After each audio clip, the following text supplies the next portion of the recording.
Have you heard about the arbitration case about the South China Sea?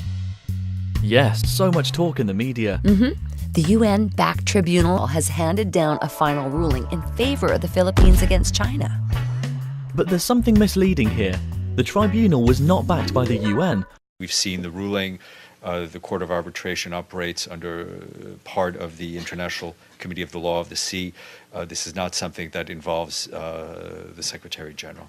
Nor does it have anything to do with the International Court of Justice, the UN's primary judicial branch. Oh my, I got mixed up. Now I remember, it's the Permanent Court of Arbitration that issued the award. That's not exactly the case, I'm afraid. The fact is, the Temporary Arbitration Tribunal doesn't have anything like an official email box to prove its existence. So it rented the office of the Permanent Court of Arbitration and used its secretariat services. That's roughly where their relationship ends.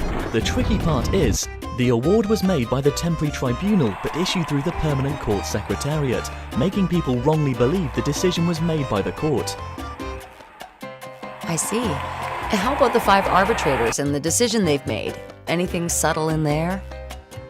Oh yes, indeed. The Philippines appointed 1 arbitrator, and the other 4 were all handpicked by the head of the International Tribunal for the Law of the Sea. The point is, the then president of the tribunal is from an Asian country that stands with the Philippines as an ally. Japan. Yes, that's where Shinji Yanai is from. He is a career diplomat and a big hawk advisor to Prime Minister Shinzo Abe. No wonder the award was made in favor of Manila. And the tribunal involved payment. For your information, a United Nations court will be responsible for the payment to judges for the sake of fairness and justice. But a temporary arbitration tribunal can easily be launched if anyone wants to pay the fees. In this case, the Philippines covered the entire expenses of the tribunal. How much is the cost? Each arbitrator demands as much as $660 an hour, or $5,330 an 8-hour workday. Besides, he receives reimbursement for all the expenses related to the arbitration, such as travel, hotel accommodation and phone calls. Local newspapers said Manila has spent $30 million for the tribunal. It means China played no role in the case. You're right. Beijing has refused to participate in the case throughout. It insists that the tribunal had no jurisdiction over the issue. Let's hear what the experts say.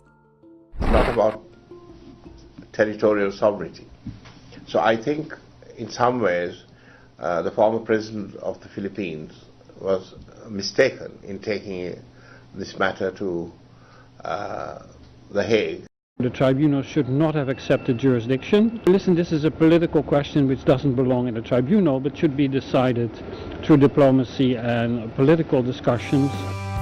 So, if you were a Chinese leader, do you have any reason to accept the decision by an arbitration tribunal that has arbitrators appointed by one party or its ally, has arbitrators and everything paid by one party, has no jurisdiction at all?